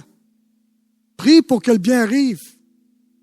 Arrête de juste penser à des affaires qui nous détachent de la solidarité humaine. Alors, justement, Jésus, lui, il a donné sa vie. Il s'est totalement impliqué jusqu'à y laisser sa peau. C'est ça le martyr, martyrios, témoin. Il a été témoin de la volonté de Dieu, du salut jusqu'au bout, quoi qu'il en coûte. Alors, justement, à un moment donné, si Dieu est pour nous, qui sera contre nous? Alors, c'est la confiance au salut de Dieu, à sa miséricorde, à tout ce qu'il a déjà donné, plutôt qu'un petit groupe d'élus qui, eux autres, bons qui sommes, plus éclairés que l'Église, eux autres vont être... Puis c'est vraiment ça qui se passe, là. Ça amène donc le point ici, puis je pourrais reparler plus des prophéties apocalyptiques, là, mais oui. c'est ça. On peut parler, mais il faut toujours laisser l'autre libre, parce que, comme tu dis, c'est l'attachement à le rapport affectif, et il y a une réaction affective. Alors là, et souvent, l'orgueil spirituel, c'est que eux sont privilégiés, sont éclairés plus que l'Église. Elle est arriérée. Elle n'est pas arrivée encore. Les évêques ne sont pas éclairés. L'évêque qui parle, qui se prononce contre, en défaveur de tel prophète présumé, de telle révélation privée, lui, c'est un homme, c'est parce qu'il n'est pas éclairé. Là, à un moment donné, c'est un pari, ça. Il y en a un des deux, certainement, qui a raison, puis l'autre a tort, là. C'est un pari, hein? Mais qui dit que parier sur le prophète, c'est vraiment vous comprenez? Et alors, voilà. Et je dirais que un prêtre n'est pas un électron libre. Il n'est pas prêtre pour lui-même. Et il doit toujours être rattaché à l'Église par le sacrement. Il est le prolongement du sacrement de l'évêque, de l'épiscopat. Alors, un prêtre tout seul, ça n'existe pas. Les prêtres qui veulent faire tout à leur tête, là, les petits chefs, des petits boss, puis tout ça, là, non, ils doivent être l'extension de l'évêque et des prérogatives de l'évêque sur la portion du peuple de Dieu qui lui a été confiée. Parce que l'évêque a à répondre devant Dieu de chaque homme de cette portion du peuple de Dieu qui lui a été confiée. Donc, le prêtre est là au nom de l'évêque. C'est pour ça qu'il reçoit ce qu'on appelle l'incardination. Hein? Il est relié à l'évêque et il reçoit ce qu'on appelle les facultés, la permission de l'Église d'exercer sur le territoire de l'évêque. Donc, un prêtre, exemple, qui fait cavalier seul, qui discrédite l'évêque du lieu, et puis, comme s'il n'est pas éclairé, etc., c'est comme s'il se coupe. Et ici, je vais vous dire de quoi d'important. Je voudrais le dire avec du tact, mais on va le dire les choses carrément. Selon le droit canonique, pour être catholique, il y a 3 conditions pour être considéré comme catholique et en communion avec l'Église. Il y a le lien de la profession de la foi. Autrement dit, vraiment, ce que l'Église nous dit, voici la révélation, voici l'essentiel, ce que, comme catholique, tu es tenu de croire, ce qu'on appelle l'obéissance de la foi, d'y adhérer vraiment, sincèrement. 2, les sacrements, moyen privilégié de salut. La parole de Dieu peut faire son œuvre, l'Esprit Saint, mais les moyens privilégiés du salut, sacrement. Et aussi, être en lien avec le gouvernement ecclésiastique. Cela veut dire que lorsque je prétends que l'évêque n'est pas éclairé et que moi je suis éclairé, lorsque je parle contre l'évêque ou contre le pape, comme de quoi le pape, lui, n'est pas éclairé, ou c'est un faux pape alors qu'il a été élu validement selon les consignes de l'Église et du collège des évêques et tout ça, eh bien, la personne se met en état d'excommunication. Oui, c'est peut-être pas encore un choix conscient. Quelqu'un qui se coupe du lien de filiation et d'obéissance avec le pape et la filiation et la succession apostolique. Alors, quel type de chrétien catholique voulons-nous être? Est-ce qu'on fait confiance à ce que Dieu a institué, même si c'est composé d'êtres humains? Imparfait. Dites-vous que si Dieu veut faire de quoi, il trouvera le moyen de se faire comprendre. Nous, on a à rester attachés à l'Église. Si l'Église a des choses à comprendre, c'est à Dieu à s'arranger avec son Église et ses pasteurs. Mais toutes les fois où on s'est pensé plus fin que l'Église, on s'est séparés, ça a amené des brisures. Alors que des fois, il y avait des points théologiques, des fois qui pouvaient être, Luther, la question des indulgences, des choses. Il y avait des choses à réfléchir. Mais à partir du moment où, moi je l'ai, l'Église ne l'a pas, ça y est. Schisme, on se coupe, on entraîne des gens. Et pourtant, des problèmes théologiques peuvent se régler des siècles après.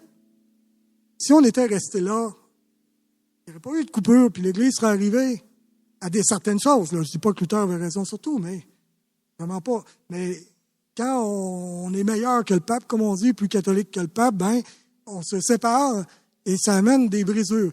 Pensez à François d'Assise. Il a été persécuté, tout ça. Puis ultimement, il a dit, je vais aller faire vérifier ça par le pape. Puis si le pape me dit de laisser tomber, je vais laisser tomber, point final. Mais ça aura pris quoi pour que le pape voit que vraiment Dieu voulait faire de quoi de spécial avec François d'Assise? Ça a pris un songe puis une guérison miraculeuse. En plus de la rencontre avec François.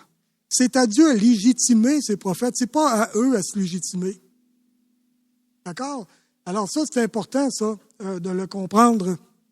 Mais quand on en arrive à penser qu'on est plus inspiré en suivant les révélations privées qu'en suivant l'Église institutionnelle, eh bien, on se met en danger parce qu'on se coupe de ce qui pourrait nous aider à discerner. Il n'y a plus d'instance de discernement.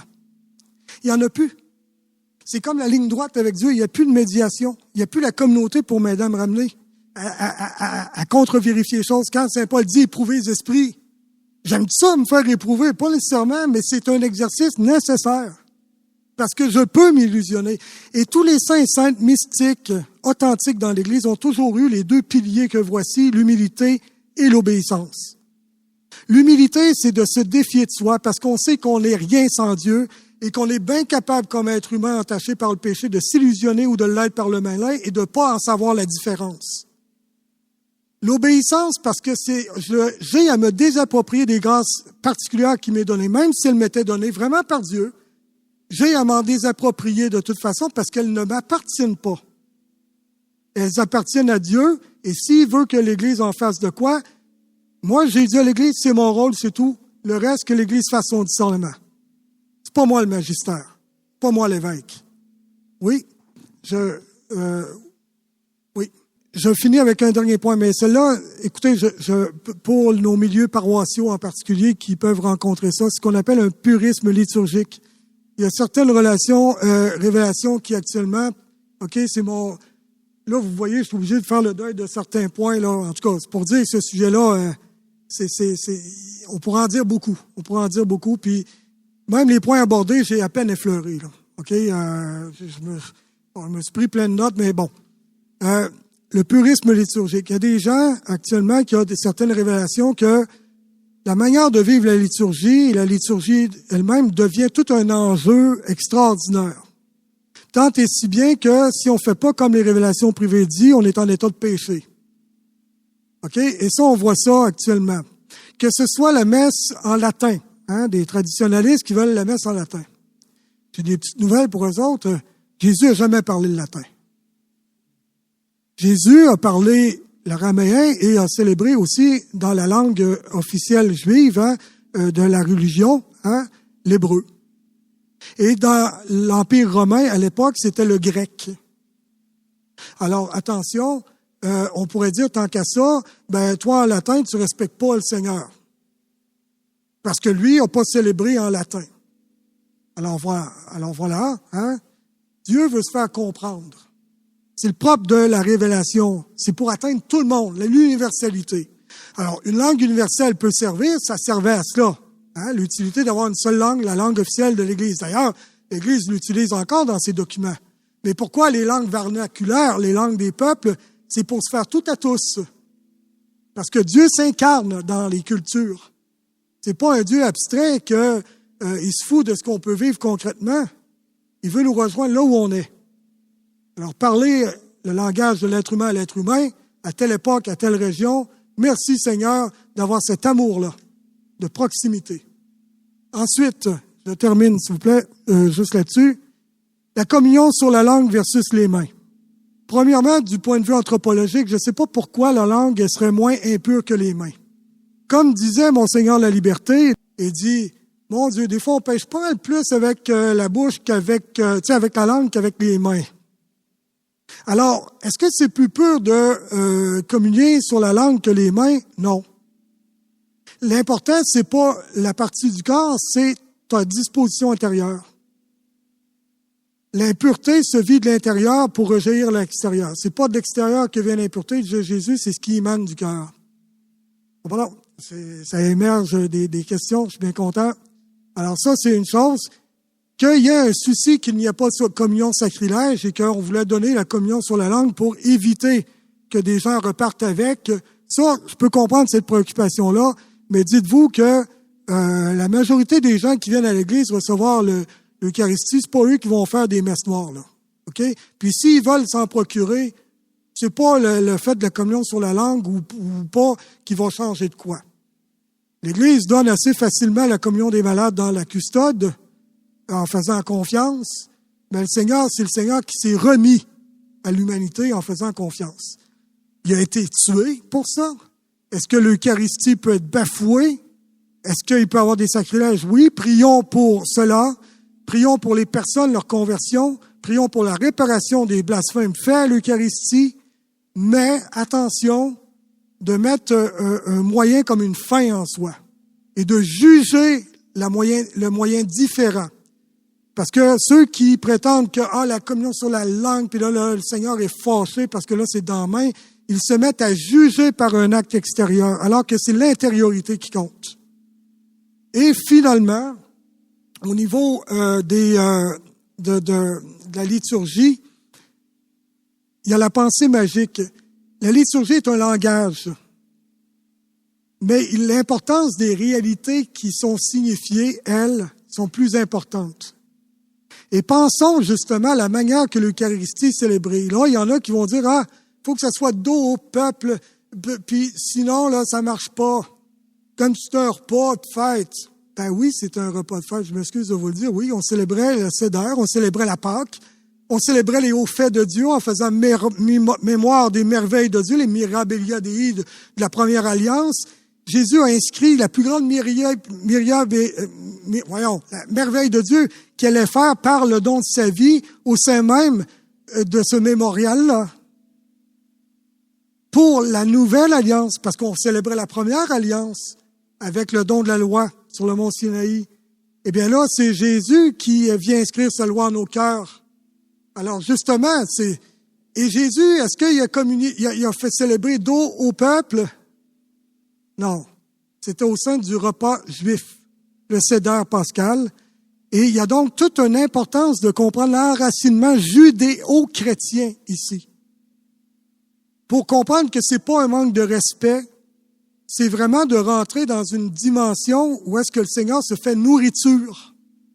Il y a le sacrifice, oui, mais il y a l'aspect nourriture aussi, qui est un sacrement qu'on appelle la croissance chrétienne.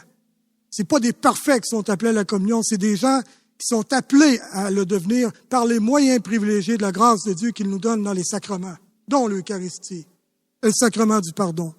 Mais de grâce, faisons pas des enjeux extraordinaires avec des aspects secondaires. Oui, il y avait une symbolique de célébrer d'eau au peuple en lien avec tourner vers une des directions, en lien avec le soleil qui se lève, si ça, etc. Oui, des symboles de l'Ancien Testament. Je dis pas que ça avait aucun fondement, mais on a le fondement plénier dans le Christ, dans le repas avec ses disciples. Alors, j'espère qu'on va arrêter de s'en faire avec ça. Et le Christ, je pense pas que quand il a donné le pain, ceci est mon corps, ceci est mon sang, il a pas dit, ouvre la bouche, comme l'oiseau qui va donner la béquille aux oisillons. Je suis pas en train de dire que je compte la communion sur la langue. Mais de grâce, faisons-en pas un enjeu de pureté, puis ceux qui communient pas sa langue sont pas corrects. Ben, toi qui pries comme ça, ô Seigneur, je te remercie de ce que je ne suis pas comme le publicain qui est en arrière de moi. Lui, le publicain en arrière, Seigneur, prends pitié de moi, pauvre pécheur. Attention au pharisaïsme qui s'auto-justifie dans une pratique liturgique pensant que ça le rend pur aux yeux de Dieu. Attention, la prière dévotionnelle, même bonne, mais qui pourrait te faire penser que tu es meilleur. Sainte Marie, Mère de Dieu, prie pour nous, pauvres pécheurs, maintenant et à l'heure de notre mort. Pensez-y à ça. C'est pas un purisme. Je suis pas meilleur parce que j'ai une dévotion mariale ou que je fais un rosaire par jour. Il y en a que ça va être une heure d'adoration silencieuse, une demi-heure. Il y en a que ça va être de la prière d'offrande, d'oblation. Qui sommes-nous pour juger la valeur d'une prière? Peut-on la juger à partir d'un acte extérieur? À partir d'une sensibilité spirituelle? Ah, moi, j'ai plus une dévotion mariale, moi, j'ai plus un attrait pour la parole de Dieu, moi, j'ai plus... Voyons donc. Qu'est-ce qui est essentiel puis accessoire? Voilà. Faisons attention, les révélations privées nous font dévier de l'essentiel, mettant des enjeux extraordinaires sur des choses secondaires, et ça devient du pharisaïsme. Et une pensée magique, comme si, en faisant ces pratiques-là, j'allais être juste aux yeux de Dieu et j'allais obtenir sa bénédiction. C'est pas le même, ça marche. Alors maintenant, si vous voulez, on peut prendre un petit 5 minutes, vraiment pour juste dégourdir. Allez pas trop loin. La parole va être à vous après. Alors, la parole est à vous. Vous avez le droit de prendre le micro si vous voulez qu'on vous entende bien. Bon, puis il n'y a pas de gêne, on est entre nous et ce que vous dites est retranché de l'enregistrement, donc il n'y a pas de souci. Alors, Marisol, si tu veux faire circuler le micro et on prendra un temps aussi pour... voilà. Ouais. Oui. La fréquence, Dieu est libre de toute initiative, hein? Donc, oui. Non, vas-y. Ce que Dieu a uni, que l'homme ni la femme ne le sépare. Voilà. Alors, écoute, la fréquence, ça, c'est vraiment les prérogatives hein, de Dieu. T'as Sainte Faustine, exemple, tu sais, qui en a eu beaucoup et à profusion. Alors, et pourtant, bon, ben, tu sais, ça va tout dans une même ligne. Et comme on disait la dernière fois, le rôle, exemple de Sainte Faustine que l'Église a accueilli, hein, ben, est-ce qu'elle a inventé la miséricorde de Dieu? Est-ce c'est sa révélation qui nous fait connaître la miséricorde de Dieu? Et non, Jésus en a parlé. Je veux dire, la Bible, l'enseignement de l'Église. Maintenant, est-ce qu'on avait besoin, est-ce que ça peut aider, autrement dit, à une certaine époque où on avait peur de l'enfer, du jugement, tout ça, d'entendre parler de la miséricorde de Dieu et des actes de confiance, hein, ce que représentent les actes de foi en Dieu, etc. Ben oui, bien sûr. Alors, une aide qui vient à une époque, et puis super. Pareil pour François d'Assise, il n'a pas inventé la pauvreté évangélique, mais l'époque où il l'a vécu, de manière qu'il l'a vécu, dans la société féodale de l'époque, c'est venu aider, en même temps que déranger. Mais voyez-vous, mais est-ce que François d'Assise a inventé la pauvreté? Non. Alors de la même manière, alors une révélation privée authentique vient comme mettre en relief quelque chose de révélation officielle, voilà. Mais ce n'est pas quelque chose de nouveau. C'est pas quelque chose de nouveau. Et puis, voilà. Alors, c'est ça. Alors, il y a des révélations privées qu'il faut faire attention parce que ils prétendent comme amener une nouvelle étape dans la révélation officielle. Comme si là, ça va être supérieur. Alors, il faut faire attention. Je dis pas, exemple, que, tu sais, exemple, les écrits de Picaretta, ça. Tu sais, il y en a. C'est pas que j'ai fait l'étude de ça, mais je vois qu'il y a un moment, là, il y a un point délicat, où est-ce que c'est comme si, ça va devenir un plus. Et curieusement, ça amène des gens à devenir dans une espèce de mentalité, là, illuminée, là, direct avec Dieu, puis ils se coupent de l'obéissance avec leur pasteur. Bon, et là, tu dis, c'est parce que l'obéissance, Dieu, il défait pas ce qu'il a fait, là. Même si l'Église, des fois, c'est plus lent. Comme dit le cardinal, tout seul, ça va plus vite, mais ensemble, on va plus loin. Ensemble, c'est pas facile. Non, c'est pas facile. Puis, mais, je veux dire, faut rester en l'Église. Et on se soumet à l'Église. Et puis, si on nous dit, t'as pas raison, c'est correct. C'est pas ma révélation. C'est à Dieu. Si, Seigneur, tu vas en faire quelque chose, à toi de t'arranger avec, là. Voilà. Alors, la fréquence, donc, voilà, c'est ça. Oui. Alors, ici, une question au sujet des écrits de Maria Valtorta, l'Évangile tel qu'il m'a été révélé. Bon. Ce qui est important de dire ici, premièrement, ce qu'il faut... Bon, si on se fait à l'Église, OK? L'Église dit, il y a des points problématiques. Donc, on ne peut pas proposer ça comme point de référence. Ça ne veut pas dire que ça ne peut pas porter certains bons fruits pour des gens. Il y a des gens que le style littéraire, très détaillé, tout ça, va aider avec l'imagination, l'affectivité, tout ça. Mais il faut pas prendre ça comme étant la révélation. Parce que, je donne un exemple, il y a des faussetés théologiques là-dedans. Certaines majeures qui vont même contre des dogmes. Dans ça là, tu dis, le Seigneur n'a pas inspiré ces fautes-là. Ça ne veut pas dire que tout là-dedans, comme j'ai dit tantôt, tout de Dieu, tout le malin ou tout l'humain. Il faut faire attention. Il y a des éléments, exemple, qui défient l'humain. Parce qu'il y a des détails du lieu, des choses que scientifiquement, on dit, oups, comment on pouvait savoir ça? Là, bon, alors il y a du surnaturel maintenant. l'Église va pas dire, c'est le diable ou c'est Dieu. Mais ce qu'elle peut dire, c'est, écoute, par rapport à des aspects doctrinaux, il y a des dangers. Exemple, la préexistence de l'âme de Marie. Comme si Dieu avait créé l'âme de Marie avant même son immaculée conception. Alors là, on est dans une conception de réincarnation, ok, comme si l'âme peut survivre sans le corps. Mais là, je parle pas après notre mort, là, la survie de l'âme. Je parle pas de la survivance de l'âme. Je parle de l'âme qui peut exister avant le corps. Alors que l'enseignement de l'Église, c'est que quand Dieu crée un être humain, il le crée dans une unité corps et âme. L'âme est au moment de l'incarnation, au moment, de la conception. Et quand on parle du dogme de l'Immaculée Conception, on parle de cela. Donc, non, la préexistence de Marie, de son âme, ne se peut pas. Qu'elle était dans la pensée de Dieu, bien sûr, comme chacune d'entre nous. Mais on peut pas dire Marie. Alors, Dieu a pas pu inspirer ça. Tu sais, c'est des exemples.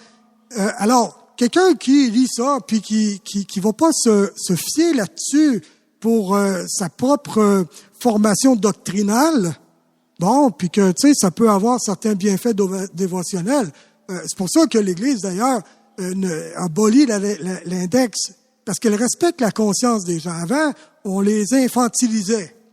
On peut plus interdire aux gens de dire ceci, cela, mais on peut mettre des mises en garde. Et il y a tellement eu un engouement pour ces écrits-là, au détriment, justement, de la Bible. Parce que c'est l'Évangile tel qu'il m'a été révélé, puis là, ça prétend comme si les évangiles, c'était pour faire court, mais là, c'est le temps que je donne plus de détails. Attention, j'ai pas besoin de ces détails-là pour mon salut. Est-ce que ça peut, des fois, parler à quelqu'un, faire un bien pour une chose ou l'autre? Ben oui. Mais est-ce que c'est nécessaire? Non. Alors, il y a tellement eu une pression pour faire reconnaître ça qu'à un moment donné, l'Église a dit non. Elle s'est prononcée par 4 fois officiellement. Donc, non, il n'y a pas le nil obstat. L'Église n'encourage pas cette lecture-là, mais ça ne veut pas dire qu'elle l'interdit. On n'est plus dans cette époque-là. Et ça ne veut pas dire que l'Église ne reconnaît pas que ça peut faire du bien des gens. Hein? C'est comme, prenons par exemple, justement, Chosen.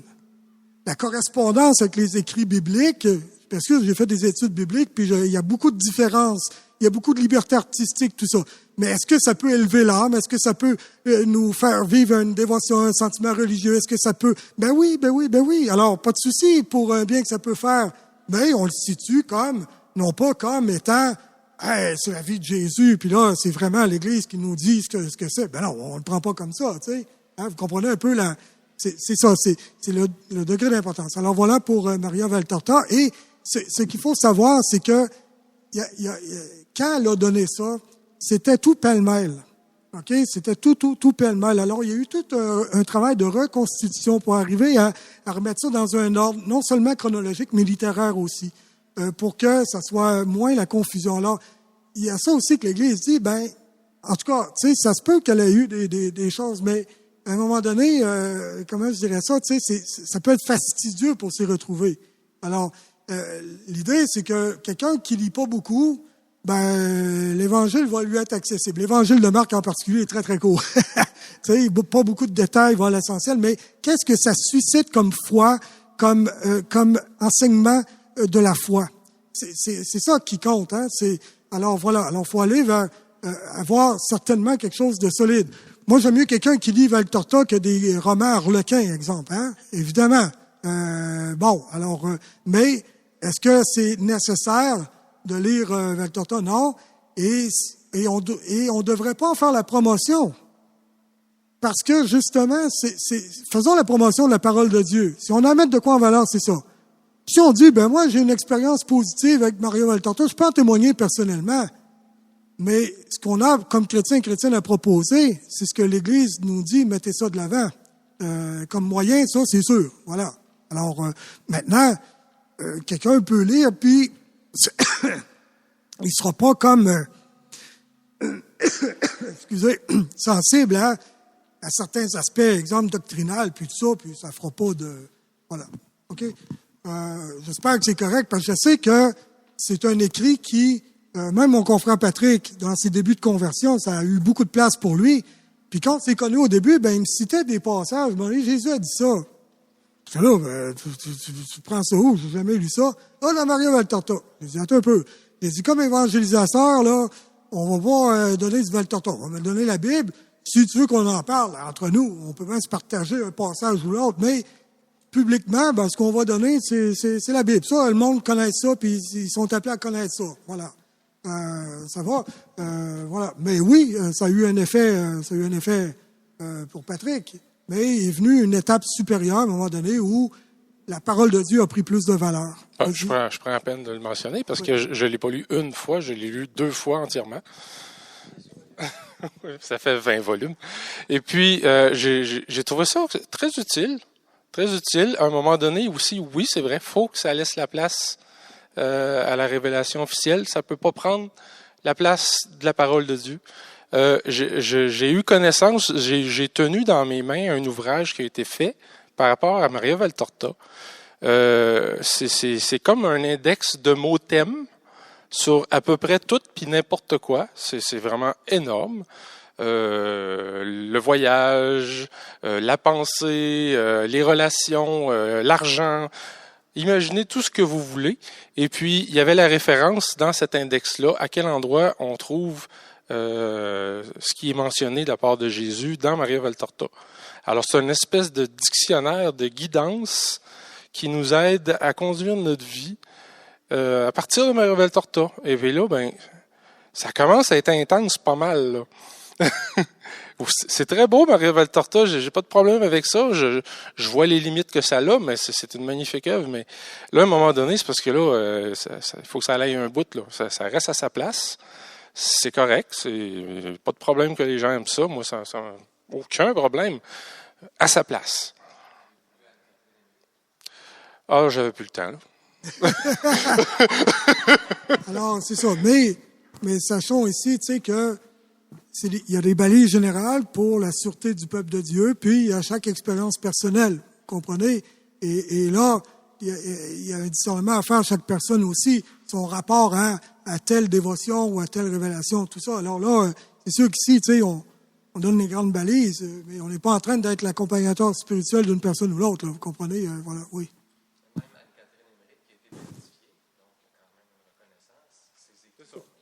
C'est comme une aide qui vient appuyer le cheminement sur des aspects de la révélation officielle. Et puis, dans ce temps-là, tu dis, bon, ben, OK, tu sais, mais est-ce que c'est nécessaire? Est-ce que je base ma vie là-dessus? Non. Je peux développer une très grande dévotion envers la divine miséricorde, exemple, faire le chapelet de Sœur Faustine. Je pourrais ne pas connaître le chapelet de Sœur Faustine et puis avoir quand même confiance en la miséricorde de Dieu, vous comprenez? Et voilà, alors, c'est ça. Donc, mais s'il y en a, ben, le chapelet de divine miséricorde, parfait. Je veux dire, c'est très beau. Voilà. Alors, c'est ça. Vous comprenez? Moi, je ferai pas le rosaire à tous les jours, mais je trouve ça génial. Le chapelet bien vécu, hein, bien vécu, qui est christocentré, en passant. Hein, toute dévotion doit nous conduire vers la seule médiation qui est le Christ. Il y en a juste un, hein, qui sauve le salut par Jésus. Alors, en ce sens-là, Marie et Jésus, c'est pas équivalent. Faisons attention. Marie, elle est toute relative à Jésus et à son œuvre. Alors, on peut dire qu'elle est la plus transparente de l'œuvre du salut de Dieu, de l'humanité rachetée, tu sais, qui est pas Dieu, là, hein, voilà. Donc, mais faut pas en faire un deuxième sauveur, là. Voilà. Mais si on vit bien le chapelet, hein, que c'est une école de méditation des mystères du Christ, de la révélation, avec Marie, génial, aucun problème. Voilà. Il y a dans les mystères, exemple joyeux, il est question justement de l'histoire du salut, donc de Marie, hein, de son rôle là-dedans, tout ça. Bon, la visitation, exemple, tu sais, bon, etc. L'annonciation, bon, alors, elle a un rôle important dans l'histoire du salut, et en ce sens-là, ça, on lui enlève pas, on peut méditer là-dessus. Mais il y en a qu'un seul sauveur, et puis, maintenant, Marie est tellement solidaire qu'on peut dire, c'est une voie sûre pour suivre le Christ. Hein? Marie va pas nous faire dévier, au contraire, elle va nous approcher. Hein? Voilà. Mais quelqu'un qui n'aurait pas une dévotion mariale est pas foutu pour autant. Voilà, tout simplement. Sinon, on dirait à nos frères protestants, vous êtes tous chez le diable. Non, on va pas leur dire ça. Et on dira pas à un catholique qui fait pas le chapelet, ben toi, ça va pas, mon ami. Non. On peut pas juger à partir de cela. Il y en a qui ont une dévotion plus de prière répétitive, jaculatoire, comme on l'appelle. Bon, il y en a d'autres, c'est pas pour eux autres, ça va les endormir. Ils vont aimer mieux un autre type de prière. On peut pas juger, justement.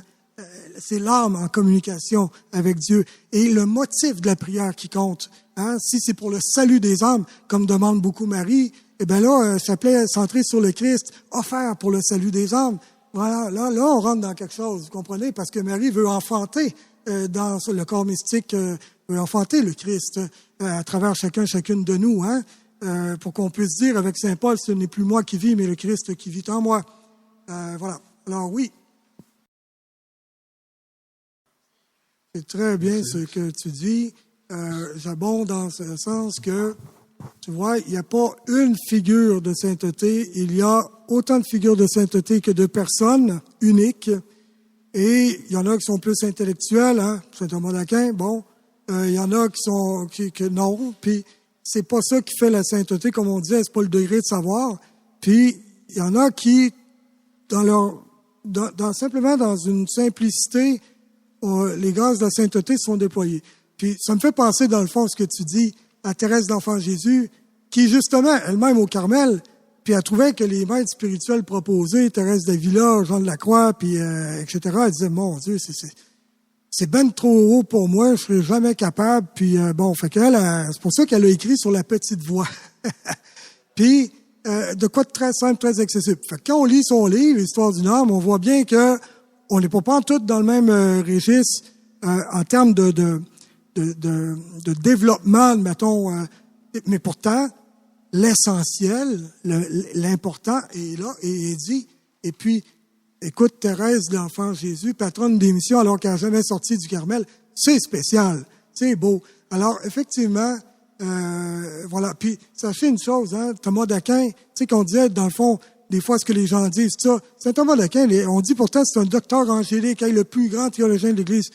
Ben, il y a des choses que l'Église a pas retenues de lui, puis même ont été en sens contraire de lui, sur des aspects, là, tu sais. Alors, ça veut pas dire, comme encore là, que même s'il y avait un degré je dirais, d'intelligence pénétrante de la foi, ça veut pas dire encore là que c'était pas un être humain, avec aussi ses propres visions, et qui, à l'époque, c'était normal qu'il pensait à l'affaire, mais au fur et à mesure, tiens, il y a des choses qui sont développées dans la réflexion de l'Église, dans la compréhension de la révélation, et puis là, oups, tiens, alors voilà, mais il y en a qui jurent que par saint Thomas d'Aquin, et ils feraient les perroquets. Ben là, on est rendu au 21e siècle.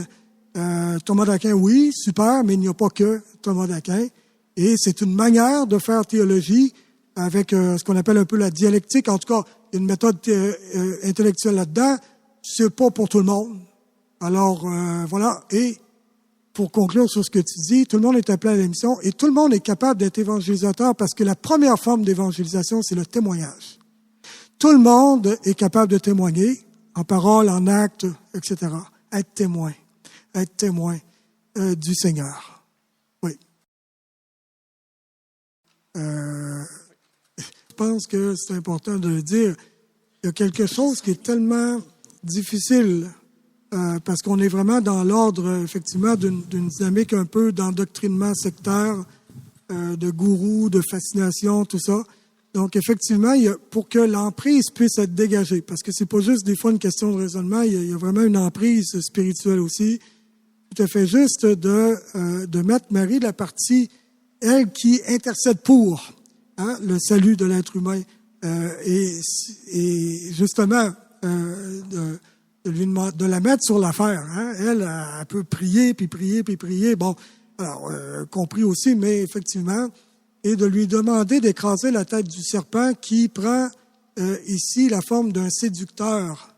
Parce que le gros problème de ces choses-là, puis je vous donne une clé de lecture ici, le malin, là, ce qu'il fait, c'est qu'il nous fait paraître, il nous attire par un bien apparent versus un bien réel. Il nous fait croire que si on fait telle chose, on va être mieux que... Vous comprenez? Donc, les personnes, c'est par dévotion. C'est par souci d'être fidèle à Dieu. C'est pas parce qu'elles pensent qu'elles font de quoi de mal. Alors, c'est ça qui est difficile. Leur intention est pas mauvaise. ils ne savent pas ce qu'ils font, ils sont aveuglés. Fait qu'il y a effectivement un combat spirituel là-dedans, puis il faut mettre les armes du bon combat qui sont là. Et puis Marie, ben voilà, tout simplement. Oui, bon, c'est ça là pour les autres, c'est que on est ici dans ce qu'on appelle on est dans les 6 conclusions possibles. Le nilobstate, d'accord? Il y a le nilobstate et c'est la conclusion suivante, c'est un peu moins bonne, vous comprenez? Je vous la lis, c'est très rapide. Bien que des signes positifs importants soient reconnus, il y a aussi des éléments de confusion ou des risques possibles qui nécessitent de la part de l'évêque diocésain un discernement attentif et un dialogue avec les destinataires d'une expérience spirituelle donnée, s'il y a eu des écrits ou des messages. Une clarification doctrinale peut être nécessaire. Alors voilà, et je vais vous confier simplement ceci. C'est un petit peu ce que ça a ressemblé l'intervention de l'Église par rapport à Medjugorje. Ils en sont arrivés à donner le nilobstate, mais avec un document qui explique comment comprendre les messages, le phénomène là-bas, avec des rectifications, avec des balises de discernement, alors c'est comme si on a voulu recadrer dans quel sens qu'on donnait le nilobstate. Alors, ça ne veut pas dire que donc il y a eu besoin de certaines clarifications. Mais une fois que ça a été fait, ben là ils ont donné le nilobstate, voyant les fruits pour les personnes qui vont là-bas, tout simplement. Et le discernement est rendu là-dessus, plus sur les apparitions elles-mêmes. Là. Plus, dans le sens que c'est pas le premier objet de discernement là, qui fait qu'on a donné le nilobstate. Ouais. Écoute, c'est clair que dans toute division, il y a toujours à quelque part un désajustement. Un désajustement. Et puis, il peut toujours avoir ce qu'on appelle une réaction d'amour-propre, d'orgueil. Alors ça, dans toute division, il y a quelque chose du genre. Et donc, si on restait en communion, en dialogue, avoir de la retenue sur nos propres pensées, simplement s'en désapproprier, puis dans un dialogue où est-ce qu'on est en recherche sincère de vérité, mais on sait que la vérité, c'est un chemin, au fur et à mesure, eh bien, effectivement, qu'on aurait évité bien des divisions. Alors, maintenant, c'est sûr que là, il y a des différences de croyances entre les dénominations chrétiennes protestantes, versus le catholicisme, etc., et les sectes chrétiennes qui sont même pas considérées comme des églises, etc. Donc là, évidemment que ça serait un peu long de rentrer dans toute cette histoire-là, mais disons que souvent, ce qu'on retrouve, c'est le refus, justement, d'une instance extérieure pour m'aider à discerner. C'est comme si c'est moi, avec le Saint-Esprit, qui va, d'ailleurs, sola scriptura, seule l'Écriture, au niveau protestant, je veux pas l'Ecclésia. Je reconnais pas le magistère de l'Église. C'est chacun, avec la parole de Dieu, avec l'Esprit Saint, qui va discerner. Fait qu'à un moment donné, c'est le refus, justement, d'une instance extérieure qui va peut-être être rabat-joie un peu des fois. Mais c'est mieux ça, de se faire un petit peu, des fois, comment on dirait ça, un peu brosser un peu. Ou bien, pensons à un bonsaï qui se fait un peu tailler, là, mais pour mieux durer. C'est ça. Alors, mais c'est souvent le refus, justement, de se soumettre. Puis soumettre, là, c'est pas être sous une domination. C'est vraiment plutôt la liberté de dire, je suis libre par rapport à mes propres pensées, mes propres attachements. Je suis capable de prendre une distance avec cela pour que ce soit vraiment discerné, indépendamment de mes goûts et de mes pensées. Et c'est ça la vraie recherche du bien, en fait. La recherche du bien, c'est toujours un déplacement vers l'avant. Je dois toujours sortir de moi-même. Je suis jamais rendu, vous comprenez? Donc, alors, quand il va y avoir des aides pour me faire avancer, je vais l'apprécier. Ça ne sera pas une menace à ma propre opinion, voyez-vous? Alors, c'est un peu ça. C'est le refus, à un moment donné, de s'en remettre aussi à d'autres. Et de croire que Jésus a fondé l'Église hiérarchique. Et ça, je vais dire ceci, je l'ai dit la dernière fois, le fameux sola scriptura, seule l'écriture comme révélation officielle, hein, c'est ça pour les protestants. Donc, l'Église magistère, non. Mais pourtant, juste l'écriture, tout seul, ça n'a jamais existé historiquement dans les faits. Parce que l'écriture est émergée suite à une expérience relationnelle d'alliance entre Dieu et son peuple, différents êtres humains qui font l'expérience de Dieu, qui se racontent les merveilles de Dieu, qui le vivent ensemble, qui en font mémoire ensemble, de là la tradition orale, et à un moment donné, qui discernent ce qui est essentiel là-dedans, ce qui correspond à la foi, et qui décident de le mettre par écrit. Alors, la communauté a toujours précédé l'écrit. Donc, l'écrit sans la communauté, sans l'ecclésiaste, sans l'Église, ça ne se peut pas historiquement. Jésus a jamais fait comme des rayons laser, imprimés sur des pages, voici, puis on n'est pas une religion du livre. Comprenez? On est une religion du peuple de Dieu, qui fait l'expérience de Dieu, qui en fait mémoire, tradition orale, tradition écrite, mais dans un discernement constant.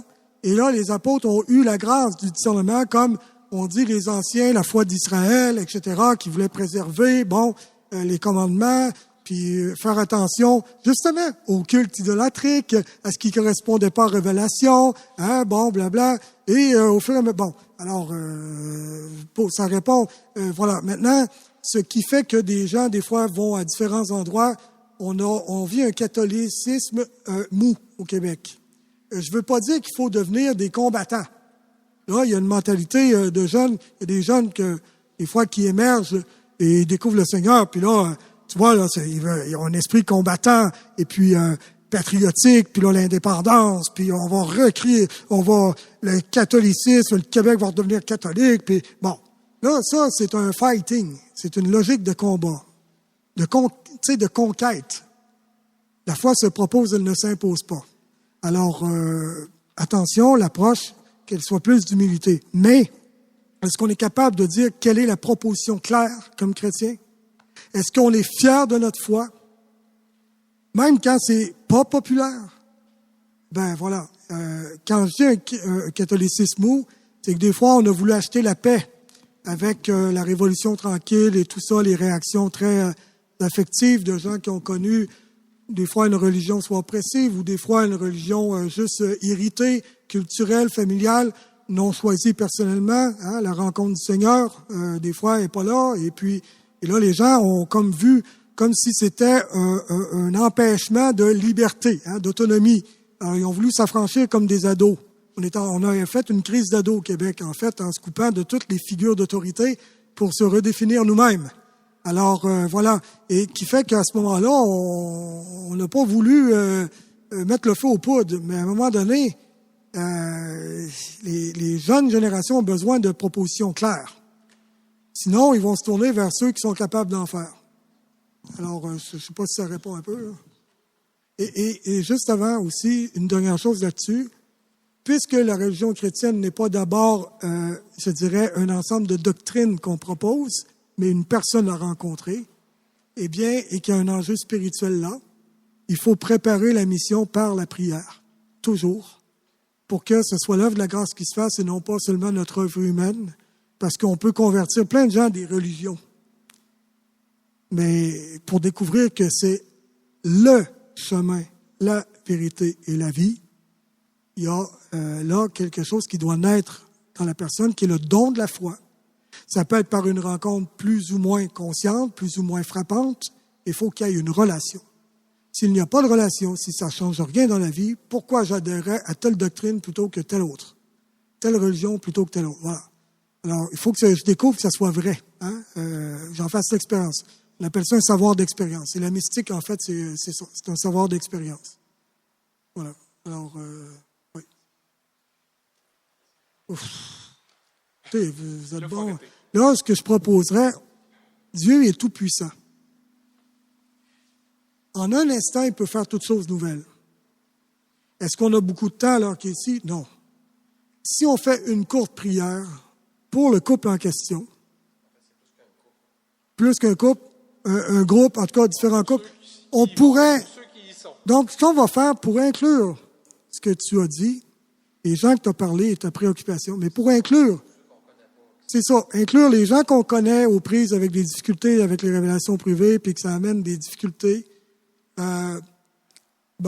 Ceux aussi qui sont peut-être dans des esprits sectaires et qui se coupent, alors que le chrétien est appelé à être un agent de communion qui va à la rencontre de l'autre, non pas se couper. Une identité forte, mais se tenir debout au cœur du monde. Mon choix vous a pas retiré du monde, mais vous n'êtes plus du monde. Mais vous êtes au milieu du monde et allez-y, allez témoigner. Voilà. Alors, on va demander au Seigneur, on va prier, on va faire un Notre Père, un Je vous salue Marie, un gloire au Père, pour cette intention de prière-là. Pour que le Seigneur fasse advenir sa grâce qui peut faire tomber les écailles des yeux. Parce que ça prend vraiment une grâce de conversion. Quand on est endoctriné comme cela et que ça devient vraiment on se coupe de la réalité, on rentre dans un imaginaire. Justement. Et là, on perd le sens des priorités. On peut s'en aller loin des gens qu'on aime. Ça amène une division de la famille. Mais pas parce que le Seigneur, lui, souhaitait ça. On peut déserter le lieu de la mission au nom du fait que je vais sauver ma peau, etc., etc. Justement, il y a des conséquences à cela.